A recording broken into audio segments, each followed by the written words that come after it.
abbichuu tuffatamee kun bosona qawweetume baaladaraan ufyaamee magaalaan lagatamee daandiin labsiin cufamee kan dur dhabne achi buute natu gootaan lafa guute shirri wayyaanees itti cimee isa ajjeesuuf ni yaalame naannoon Amaaraa ni jeeqame raayyaan ittisaa haleelamee gurra fardaaf maayikaadiraatti duguugaan sanyii raawwatame qarshii sobaatti dinneessu meeshaa waraanaa daddabarsu humna badii nutti bobbaasu ni miidhamnee dhukkee kaasu imimmaan naachaa dhangalaasu nageenyi uummataa ni booraa si'achis namni du'a asiin dhaamoo achi bobaa dhiigni lammiin dhangalaa guyyaa guyyaan shirri rooba maqaan jirre sitti dhooba si tuffatu si arrabsu sabaaf saba walitti kaasu soba afarsu ni akkisu maqaabuma siif moggaasu si waakkatu si komatu si dararu si abaaru si falfalu si daldalu gama hundaan sitti duulu si jeequ si qeequ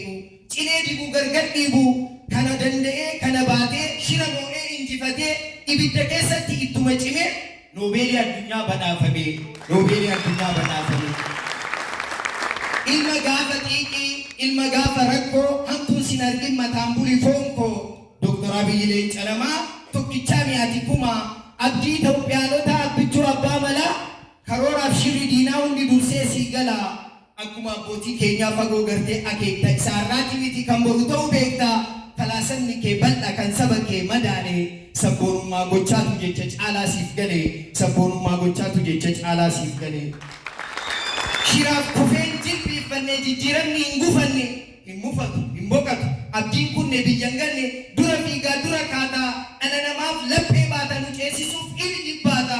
ani fixu abbichuu koo gaarummaa kee odeessee kennaa waaqaa kan miidhattee nuuf deesse gadaamessi harmee kee haa ulfaatu lubbuu isaanis rabbiin guddaan haa jannatu. Gaanfa Afrikaatti nagaa waaraa labsee warra wal gaareeffatu jibbiinsa jidduu cabsee addawaawii bittinneessee badhaadhinaan nu raajessee biqiltuu dhaabuuf karoorsee biikarbii addunyaa caccabsee hidha haaromsaa sochoosee marsaa afur bishaan kuusee masara suphee haaromsee paarkii godhee daawwachiisee paarkiin obbolummaa eebbifamee gaarriin xooxxoo faayamee naannoon Sidaamaa hundeeffamee kibba Itoophiyaaf kibba lixaaf giddu galeessaan caaseeffamee qe'ee ofii qulqulleessuun jalqabamee tola ooltummaan hojiin guddaan hojjetame dubartoota hangomsee dhiiraan qixxee hirmaachisee liqii guddaa nurraa agarsiisee hundee garsaaf harka diriirsee dippiloomaasii diyaaspooraan misoomaaf tumsee waraana biyyattii caaseffama tolchee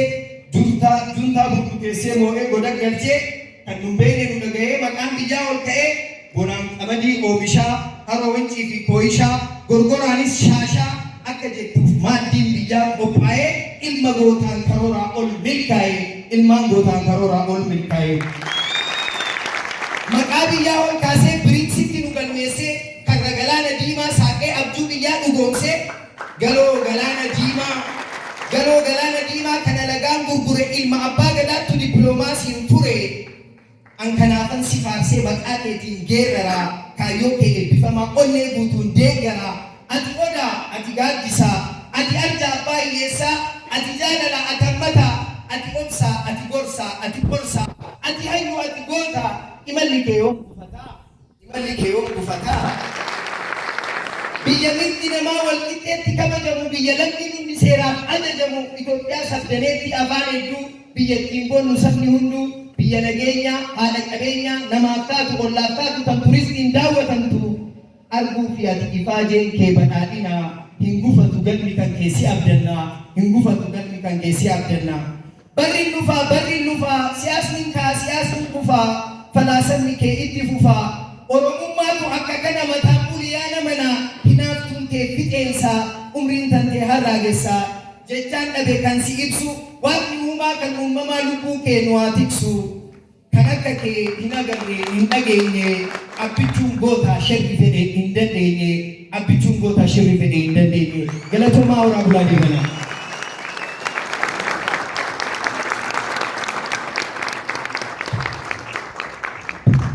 Seewwan baay'ee galateeffannaa dhugaa dubbachuudhaaf daqiiqaa shan keessatti dhugaa jirtu nuuf kaa'ee baay'ee paawurfuulidha. Aartiidhaan gaafa dabaalamu miidiyaa kominikeeshinii keenya jennee ammallee irra deebi'aatti nu galateeffata. kan waltajjii tasii